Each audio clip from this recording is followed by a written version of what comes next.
네, 최경영의 최강시사 경제합시다. 월요일은 명쾌한 경제 이야기 해보고 있습니다. 박종호 명지대학교 특임 교수 나와 계십니다. 안녕하십니까? 예, 안녕하세요. 예, 박종호 교수님이 KDI에 계실 때 유리스 의원이 바로 앞방이었대요.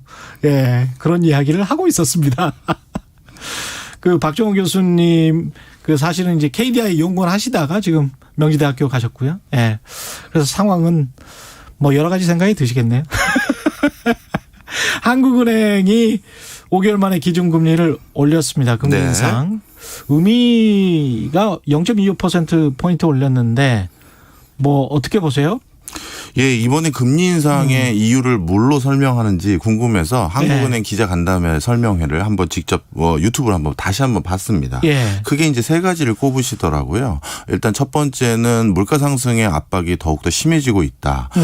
연평균으로 따지면 2.1%가 되는데 하반기에서는 2.4%까지 물가가 더 올라가서 평균이 2.1% 정도 될 것 같다라고 진단을 하고 있고요. 그다음에 두 번째는 경기 상승 여력이 더욱더 높아지고 있는 것 같다. 우리나라의 잠재 성장률은요. 코로나19 이후 고용이 축소되면서 2%로 오히려 떨어졌습니다. 예. 예, 그럼에도 불구하고 올해 한국은행이 점치고 있는 경제 성장률의 수치는 4%를 넘는 4%? 수준이거든요. 예. 자, 그러면 잠재 성장률에 비해서 2배 가까이 경제가 성장했다라는 것은 분명 지금 경제가 상당히 호조를 보이고 있다라고 판단을 한 것 같습니다. 그리고 기저 효과를 감안해도 그렇습니다. 그렇죠. 기저 감안해도요. 예. 그다음에 세 번째는 금융 불균형이라고 표현을 하시더라고요. 하는 총재께서. 그러니까 지금 뭐 영끌 또는 뭐 이런 위험 선호 자산에 대해서 빚을 내서 투자하는 기조도 너무 높기 때문에 이 세 가지를 전부 다 봤었을 때 금리 인상이 적절하다라고 판단했다. 이게 가장 큰 의도시더라고요. 우리가 주요 선진국 가운데서 지금 가장 빠릅니까? 금리 인상이? 스타트가? 네, 맞습니다. 사실 중국 같은 경우는 코로나19를 가장 빨리 극복했기 때문에 긴축의 기조를 먼저 보인 건 사실이지만 중국은 우리가 선진국으로 분류하는 나라는 아니니까요. 그렇지 않죠. 그래서 네. 선진국들 중에서는 실질적으로 한국은행의 금리 상승이 가장 먼저였다라고 볼 수가 있고요. 이거는 뭐 굉장히 이례적인 거냐 그렇지는 않고 바로 직전에 이렇게 글로벌리 큰 불황이 있었던 게 글로벌 금융위기잖아요. 예. 그거랑 같이 비교를 해보면 미국 연준에서 금리 인상 기조라든가 테이퍼링의 기조라는 것을 언급을 할 때 우리가 언제쯤 할지도 모른다라는 어떤 전망치를 제시했었을 때 그 당시에도 한국은행이 먼저 선도적으로 금리를 올린 적이 있습니다. 그렇죠. 이거는 네. 규모가 조금 작은 나라 같은 경우는 환율의 안정이라든가 이런 걸 도모하기 위해서 조금 선제적으로 금리 변동을 하는 경우들이 종종 있습니다. 우리나라 같은 경우 2019년 경제 규모를 되찾은 가장 빠른 나라 선진국들 중에서도 그렇기 때문에 그런 측면에서도 이제 경제 성장률이랄지 그다음에 가계 부채랄지 이런 것들 여러 가지 감안했을 것 같습니다. 맞습니다. 예. 근데 이제 한 가지 이제 뭐 언론뿐만 아니라 우리 국민분들께서 이 한국은행의 이런 기조들을 이해하실 때 꼭 기억하셔야 될 게 있습니다. 우리는 이제 한국은행도 국가의 중요한 기관이기 때문에 그럼요. 국가 경제의 지금 상황들을 전반적으로 언급하시면서 지금 예를 들어서 부동산 가격이 이렇게 많이 오르는데 한은이 금리 안 올리고 뭐 하는 거냐라든가 이런 표현들을 많이 이제 링크시켜서 하시거든요. 예. 그런데 모든 국가기관은 한국은행을 포함해서 모든 국가기관은 그 국가기관의 설립 목적과 가장 중요한 미션이라는 게 다 있습니다. 그러니까 각각의 그 본인들이 해야 될 역할이라는 걸 법으로 명시를 해놨거든요. 그렇죠. 그런데 한국은행에서 법으로 명시되어 있는 첫 번째 문구는 당연히 물가 안정입니다. 물가 안정입니다. 예. 그럼 물가 안정이라는 것에 초점을 두고 그걸로 바탕으로 해서 안정적인 경제 성장을 도모하는 여기에 방점을 찌는 것이지 그 물가 안정과 경제 안정적인 성장의 한 중요한 축이긴 하지만 하나의 요인인 부동산만 보고 금리를 올리거나 낮추는 경우는 절대 없거든요. 그렇습니다. 예. 이번 같은 경우도 물가가 한은의 목표인 2%를 분명 훌쩍 넘을 게 확실해 보였고요. 경제 성장률도 너무 과열됐다라고 볼 정도로 잠재 성장률에 비해서 2배 가까이 올랐기 때문에 본인들이 금리를 올린 것이라고 얘기를 했었을 뿐이지 예. 부동산 가격이 너무 많이 치솟아서요 없어라고 표현한 문구는 지금까지 한은의 발표 중에서 요번 것만을 말한 게 아니라 과거를 모두 합쳐서도 한 번도 없었습니다. 있을 수가 없다. 네. 예. 그거는 부동산도 중요한 요소로 감안을 하지만 그게 가장 결정적인 요인은 아니라는 걸 꼭 기억해 주시면 좋겠고요. 예. 이번에는 기자 간담회에서 분명 그 질문이 나올 것 같아서 제가 그것 때문에 사실 뭐 거의 1시간 가까이 분량을 다 보고 왔었는데 역시 어느 기자님이 여쭤보더라고요. 예. 부동산 가격이 이렇게 오른 게 기준금리 올리는 걸로 잠재워집니까? 예. 라는 질문을 했었는데 한은 총재님의 말씀은 명확했습니다. 부동산 가격 추이라는 것은 기준금리만 가지고 결정되는 것이 아니라 소비자들이 앞에 부동산에 대해서 어떤 심리적인 어떤 전망을 하고 있는지 그리고 정부가 얼마나 공급하고 있는지 정부의 기타 부동산 정책이 어떻게 되는지에 따라서 다 결정되는 것이지 기준금리만 가지고 그걸 잠재운다 어떻게 변한다 이렇게 얘기할 수 없습니다라고 딱 얘기를 하더라고요. 그러니까 한국은행은 한국 경제의 전반적인 상황, 전반적인 물가를 보고 결정을 하는 것이지 부동산 가격만을 보고 결정을 하지는 않는다. 어떻게 보면 기압골이 저기압에서 고기압으로 바뀌는 것일 뿐이고 국지적으로 폭우가 내리든 뭐 국지적으로 해가 쨍쨍 네. 쬐든 그거는 재정당국의 이야기지 맞습니다. 한국은행의 소관은 아니다. 우리는 기압골이 왔다 갔다 하는 곳이다. 그렇죠. 예. 국가 전반의 어떤 공기적인 분위기를 좌지우지하는 게 기준금리인 것이지. 그렇죠. 그중에 하나가 비싸졌고 하나가 싸졌다는 거를 기준금리로 컨트롤할 수 있다? 그건 앞뒤가 안 맞는 거죠. 그렇죠.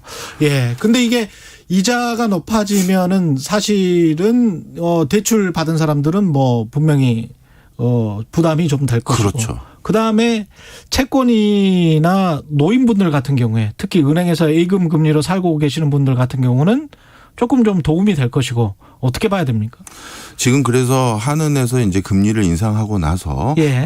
여러 가지 우려 사항들에 대해서 이제 두 가지를 측면을 다 얘기를 했습니다. 물가를 먼저 기준으로 말씀드리면 물가의 상방 그 압력 리스크하고 예. 하방 압력 리스크도 있고 경기의 상방 압력 리스크가 아니라 이건 호재죠. 예. 그리고 하방 압력 리스크가 공존한다라고 하면서 코로나19로 인해서 지금 여러 가지 변화가 이 두 가지가 공존하는데 그 중에서 이제 하방 리스크에 해당되는 거는 뭐 차상위 소득계층 그다음에 영세 소상공인들 이런 분들에게는 금리가 분명 아직까지 큰 충격이거나 그렇겠죠? 리스크 요인이 분명히 있거든요. 예. 그럼에도 불구하고 아까도 다시 말씀드리지만 한은에서 지켜봐야 될 게 전반적인 물가 상승률, 경제 성장률 이런 것들을 이제 종합해서 보는 게 통상적이고요. 예. 그럼 그런 지엽적인 것들 있지 않습니까? 예. 이렇게 금리가 다 오르면 제가 얼마 전에 다른 라디오 프로그램에 잠깐 나갔을 때 그런 사연이 왔었는데 참 가슴이 먹먹하더라고요. 예.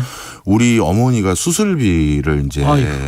내야 되는데 내가 예. 그 갑자기 목돈이 없어서 대출을 받아야 되는데 은행에서 생각보다 대출이 적게 나왔다는 거예요. 그렇게 되면은 뭐 금리가 또 올라갈 수도 있겠지만 그렇죠. 이런 것들은 진짜 아주 영세한 소상공인 분들이나 일반인들에게는 정말 직격탄을 맞는 거거든요.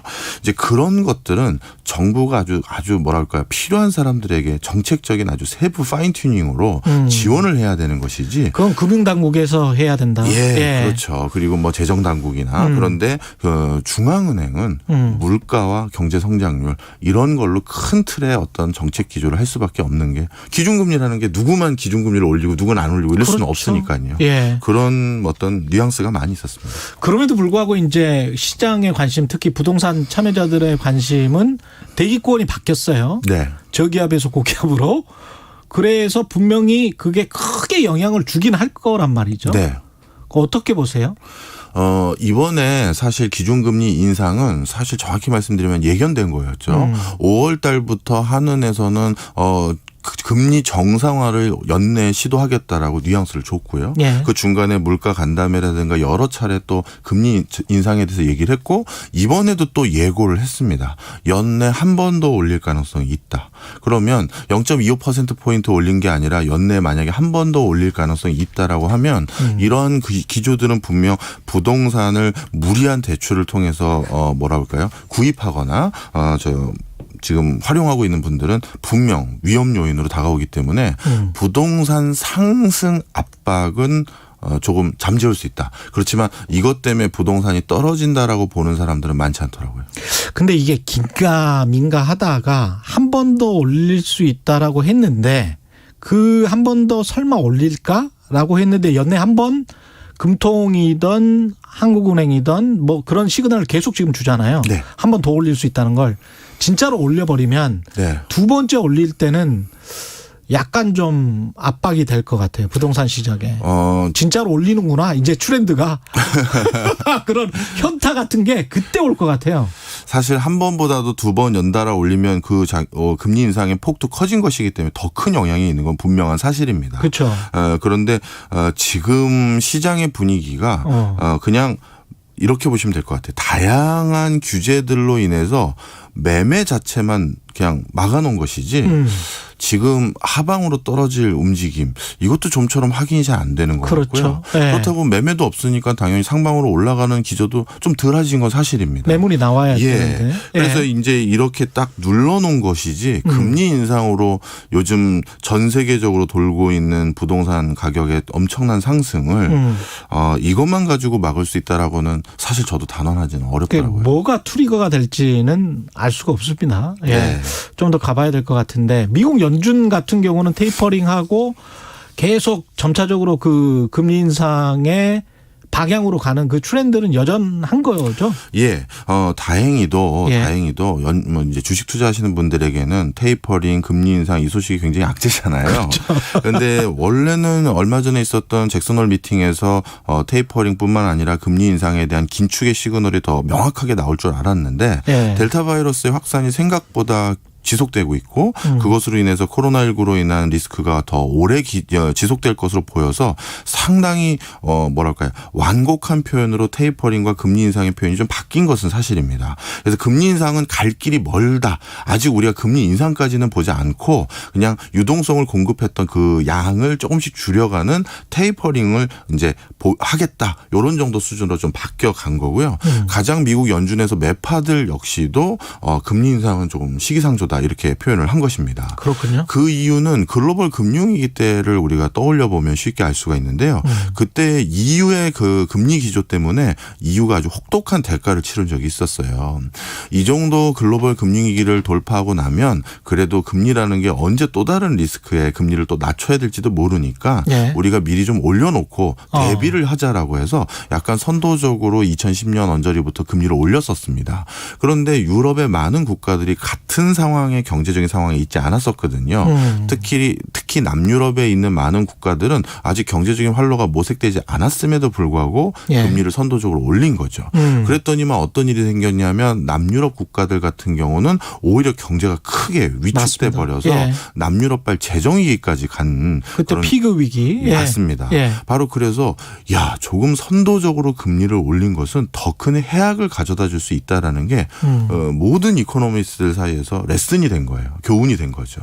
어떻게 보면 적절히 물가만 잡을 수 있고 경제 성장이 4% 내년에도 뭐 2% 넘게 간다면 그리고 미국이 테이퍼링 정도만 한다면 한국의 주식시장이랄지 이런 곳에는 또 다른 기회가 될 수도 있겠네요. 그렇죠. 예. 그리고 미국의 이런 정책 기조도 우리가 하는 뿐만 아니라 정부 당국도 좀 같이 살펴보실 필요가 있는 게 미국이라는 나라는 우리보다 덩치가 큰 나라이기 때문에 뭐 경제 성장률이라는 게 좀 어떻게 보면 묵직할 수밖에 없거든요. 예.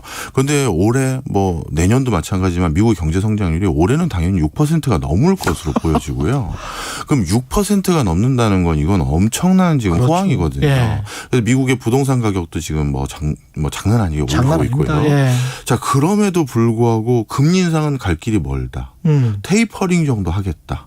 이거라는 건 오랫동안 너무 선도적인 움직임은 오히려 경제가 조금 살아날 수 있는 기미를 그렇죠. 막는 요인이 될 수 있다라는 걸 좀 우리도 좀 같이 고민할 필요가 있다. 네.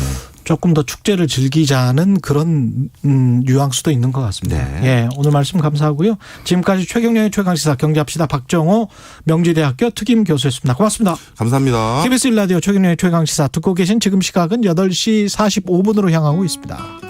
이 시각 교통 상황입니다. 북부간선도로 월릉분기점